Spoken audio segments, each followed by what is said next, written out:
This is Mark. And this is John. And we're the Armchair Thinkers.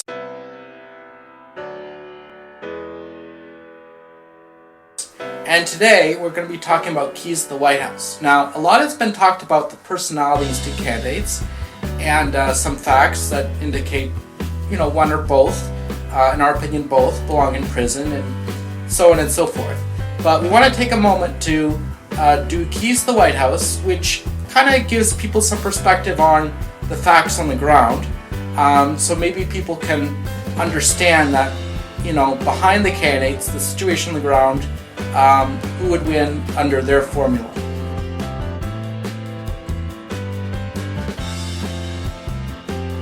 A while ago, it was 1981 I think, a professor put out a list of not necessarily prerequisites to becoming a president. What they were was a reflection of the kinds of attributes that presidents usually possess when they win, or that their opponents don't possess.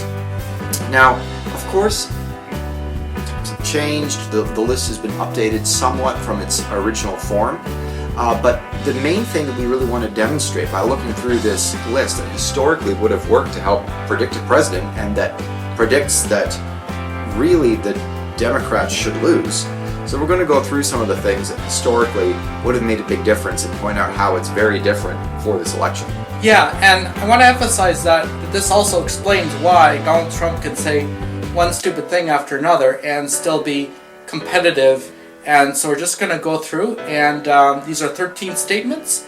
And so if 6 of these are false, then that means that the challenger, which in this case is the Republicans, since the Democrats are in office, will win.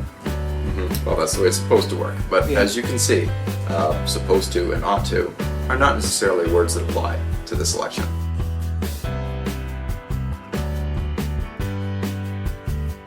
Number 1, party mandate. This basically means that after the last midterm election, the party holds more seats in the U.S. House of Representatives than it did during the last midterm election. How does that stack up right now?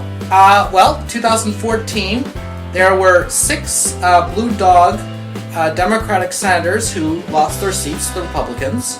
So I would say on that alone.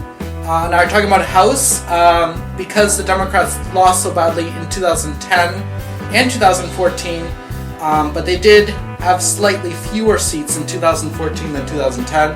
I would say because of the senators, it's very clear that that statement is false and the Democrats do not have a mandate.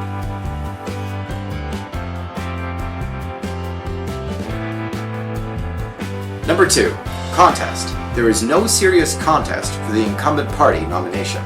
Okay, that is obviously false. Besides the fact that, in terms of the actual vote, it was like 46 to 53. Very, very close. The fact that millions of people in California, they knew it was over, but they still, went out of their house and voted for Bernie Sanders because they hated her so much. That shows that there was a real contest.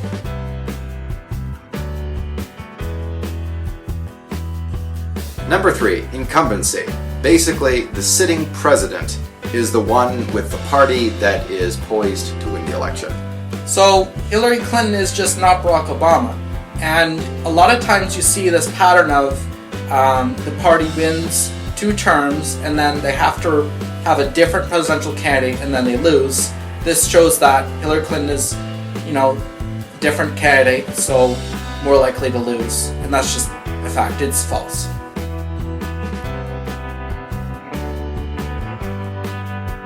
Four, third party. There is no significant third party during this election campaign. I would rate that as false, regardless of their vote take. The fact is the media actually paid attention to them and actually had town halls and they were explaining their case to voters. So I would say that there is a significant third-party challenger regardless of their actual vote take. Just the fact that people can name Johnson and Stein, they know who they are, that's almost never happened before.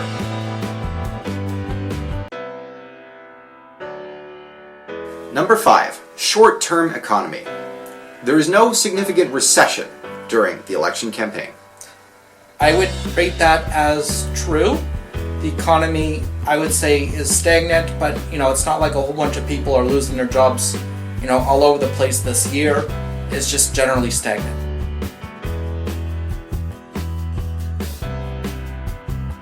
Long-term economy. Basically, this means that the GDP growth exceeds the growth of the previous 2 terms. So I'm going to redefine that because GDP is not a good formula because it's basically gross spending. So the fact is people are not making more money than they were 4 years or 8 years ago. So I would say that that statement is false.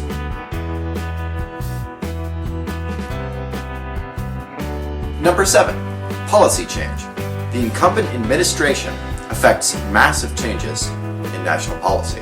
This is clearly false. Obama's largest accomplishment was the Iran deal, but that is foreign policy, not domestic policy. I think this is probably one of the biggest knocks against the Obama administration and therefore Hillary Clinton.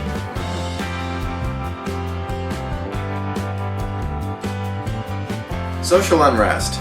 There is no clear and sustained social unrest during the term. Okay, so there's a variety of things. There's Black Lives Matter, who's come up. There was the protests during the Democratic nomination.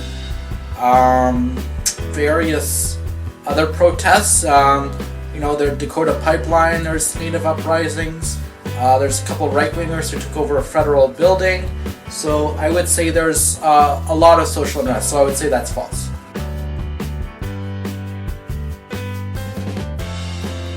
Number 9, scandal. The current administration is untainted by major scandal. I would say that this statement is true. The Obama administration, you may not like them, but they have not been having their hands caught in the cookie jar, which is actually very surprising considering their political system. I completely agree with you, and the world political systems at large.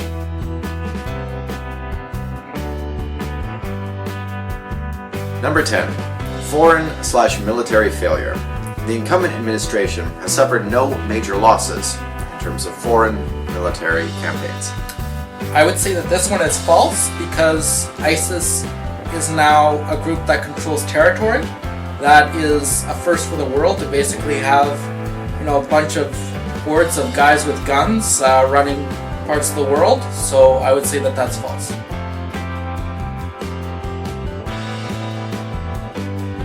Number 11, foreign/military success. The incumbent administration has achieved a massive victory overseas in a foreign affair or a military affair. I would say false. Nobody would say that Obama has really done a lot of good things in foreign policy. In a lot of ways, when you look at the trajectory that the world has been on for the past 20 years, it was getting so peaceful. Overall, as many people have said, we are living in the most peaceful era of our species' existence, but there has been a little uptick in violence and war because of many of the aforementioned incidents such as ISIS. So the failure of the Obama administration and our Middle Eastern allies when it comes to controlling that is very significant given the general state of the world and where it was heading. There was really no excuse.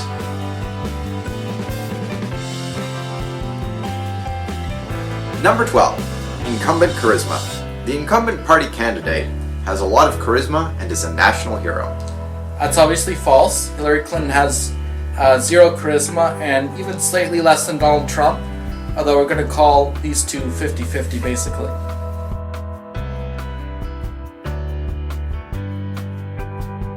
Number 13, challenger charisma. The challenger party candidate is not charismatic or a national hero. So that statement is true. Donald Trump is also a very hated candidate. So that's a wash. We're going to say neither one of them has charisma.